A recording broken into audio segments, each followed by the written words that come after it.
जिनके लाल खून से तूने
वो छठी कक्षा की छात्रा है।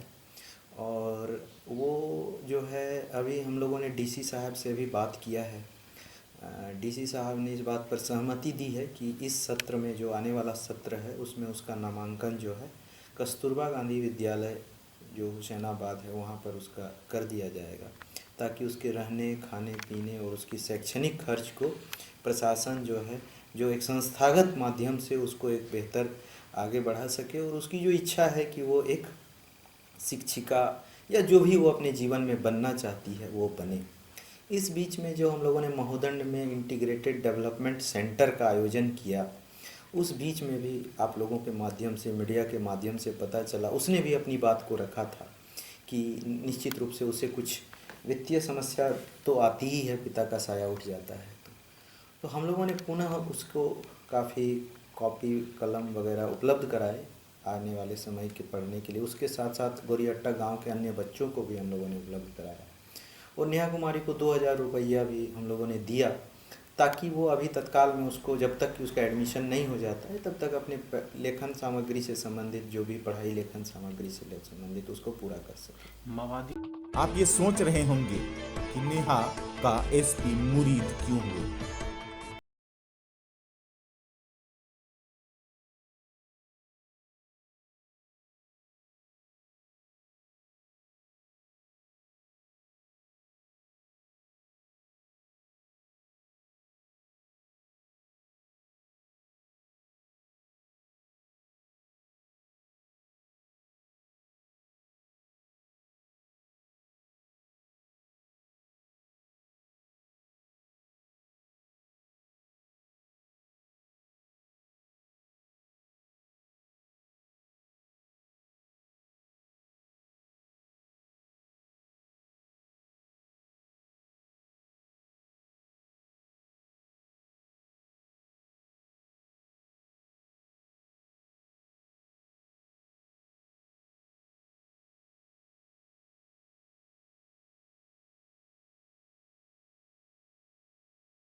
बन गए। एक निबंध प्रतियोगिता का आयोजन किया गया था कि नक्सलवाद का समाज पर क्या प्रभाव पड़ा है या किस प्रकार से प्रभावित हुआ है। उसमें नेहा कुमारी ने बहुत अच्छा निबंध लिखा था उसमें, और उसने नक्सलवाद के दुष्प्रभाव से महोदंड और उसके आसपास के पंचायत के जो 13 गांव हैं उस पर क्या प्रभाव पड़ा इसका भी जिक्र किया था, और उसने नक्सलवाद को माओवाद को खारिज किया था। उल्लेखनीय बात है कि उसके पिता जो है अजय यादव, वो भाकपा माओवादी संगठन में लगातार बहुत ही सक्रिय रूप से, और उस क्षेत्र में उसका काफ़ी प्रभाव भी था। तो ये एक विसंगति है, और उस विसंगति को नेहा ने अपने निबंध के माध्यम से ये किया था, जाहिर किया था। तो हम लोगों ने नेहा के उस निबंध को जो है पुरस्कृत भी किया था और लगातार उसके वित्तीय सहायता हम लोग उसको प्रदान किए, लेकिन उसको एक संस्थागत सहायता की आवश्यकता है। गुरुवार को महुडंड में आयोजित प्रशासन आपके द्वार कार्यक्रम में कार्यपालिका संघ विधायिका का पूरा महकमा पहुंचा था, पर कुछ एक मीडिया को छोड़ किसी को ख्याल नहीं रहा कि जिस स्कूल प्रांगण में कार्यक्रम हो रहा है, सिविल एवं पुलिस प्रशासन की बैठक हुई, उसी विद्यालय में नेहा पढ़ती है। कैपिटल न्यूज के एक्सक्लूसिव इंटरव्यू में एपी लकी से बातचीत में नेहा ने बताया कि वो शिक्षिका बनना चाहती है, क्योंकि ये उसके पिता की चाहत थी। पापा तुमको समझाते थे या फिर पढ़ने के लिए बोलते थे, क्या बोलते थे? जब पढ़ने के लिए हमको पापा बोलते थे। अच्छा, पढ़ लिख के क्या बनाना चाहते थे? हमको पापा बोल रहे हैं पढ़ लिख कर तुम शिक्षक बनो और कुछ जिनके साथ उसकी अंतिम मुलाकात उसी मार्च महीने में हुई थी जब वो मारे गए। साथ ही उसने बताया कि उसने मना किया था, कहा था पापा ये सब काम छोड़ दो, पर वो नहीं माने और मारे गए। 2017 था, 16 थे। पापा कुछ बोले थे? बोलते थे जिस तरह हम बोलते थे पापा ऐसा काम मत कीजिए।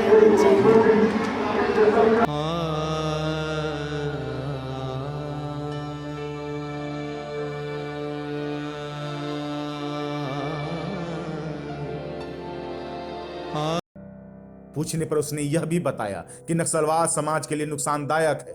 साथ ही पूरे आत्मविश्वास के साथ कहा था कि कहीं मुलाकात होगी या फिर मौका मिलेगा तो भटके हुए अपनों को, उन नक्सलियों को समझाने, मुख्य धारा में वापस लाने का जरूर प्रयास करेगी। जिससे पापा को तो याद है। तुमको अगर मौका मिले उनसे मिलने के लिए, उनको समझाने के लिए कि नहीं ये अच्छा रास्ता नहीं है, तो क्या तुम जाना पसंद करोगी? उनसे मिलना पसंद, उनसे समझाना पसंद करेगी? जी सर, पसंद करूँगी। क्या समझाओगी उनको? समझा दे ऐसा काम मत कीजिए, अच्छा काम नहीं है, बुरा काम है, ऐसा मत काम कीजिए, घरे रहिए। मतलब घरे रहिए, ऐसा काम मत कीजिए। पलामू के हुसैनाबाद प्रखंड अंतर्गत महुदंड पंचायत स्थित काला पहाड़ी से घिरे तलहटी में बसी गोरी औटा गांव के पूर्व माओवादी कमांडर अजय यादव की पुत्री है नेहा कुमारी। इसी साल 23 मार्च की रात 25 लाख का इनामी अजय यादव अपने दो साथियों कृष्णा खरवार और रविंद्र मेहता के साथ आपसी वर्चस्व में मोहम्मदगंज के सीता चुआ इलाके में मारा गया था, जिस दौरान उसका एक साथी अजय उरांव घायल अवस्था में पुलिस के हत्थे भी चढ़ा था। नेहा के पिता अजय का हुसैनाबाद, हैदरनगर, मोहम्मदगंज, हरिहरगंज, छतरपुर के इलाके में प्रभाव था। अजय के मारे जाने के बाद ही पुलिस ने महुडंड में पिकेट की स्थापना कर इलाके को सुरक्षित एवं विकसित बनाने का काम तेज किया है। वर्तमान समय में महुदंड क्षेत्र जो है पूरी तरह से समाज की मुख्य धारा में जुड़ चुका है। यहाँ के लोग पुलिस को समर्थन दे रही, प्रशासन के साथ जुड़ रही है। जिससे पूर्व जब हम लोग यहाँ पर कई प्रकार के LRP, कई प्रकार के ऑपरेशन जब करते थे, लोगों का कोई समर्थन प्राप्त नहीं था। पिकेट बनने के बाद यह सुविधा हम लोग को मिल रही है। जिला मुख्यालय से 70 किलोमीटर दूर होने के बावजूद 70 साल बाद पहली मर्तबा वहां पहुंचने से समझा जा सकता है कि लोग किस दुनिया में जीते होंगे। माओवादियों के भय से पहली बार सांसद और विधायक महुदंड पहुंचे थे। कुल मिलाकर के कोशिश यही है कि यहाँ की कनेक्टिविटी अच्छी हो और अभी जो कुछ शॉर्ट टर्म में समस्याएं हैं उसके निदान के लिए साप्ताहिक सभी पंचायत स्तरीय, प्रखंड स्तरीय कर्मी यहाँ पे आए। इसके लिए इंटीग्रेटेड डेवलपमेंट सेंटर की शुरुआत की गई है महुडंड पुलिस पिकेट में। तो इस IDC के माध्यम से विकास की सभी योजनाएं और कम्युनिटी पुलिसिंग और कॉन्फिडेंस बिल्डिंग के पॉइंट ऑफ व्यू से भी हम लोग और तेज़ी से कार्य कर सकें कि लोगों को सभी प्रशासन के या सरकार के सारी योजनाओं का लाभ मिल सके और शासन प्रशासन पर लोगों का विश्वास हो, और जो युवा पीढ़ी जो भटक करके अपना LWA अफेक्टेड एक्टिविटीज़ में इन्वॉल्व होते थे उससे हम लोग निजात पा सकें और नक्सल मुक्त इस क्षेत्र को कर सकें। जहां पहली बार मंच से सड़क, बिजली, सिंचाई, रोजगार की गारंटी दी गई और समेकित विकास केंद्र की स्थापना कर लोगों को सरकारी लाभ व मूलभूत सुविधाएं पहुंचाने का काम तेज कर दिया गया। पर इतना जरूर हो गया कि अब नक्सली के परिवार वाले ही अब नक्सलियों को कहीं न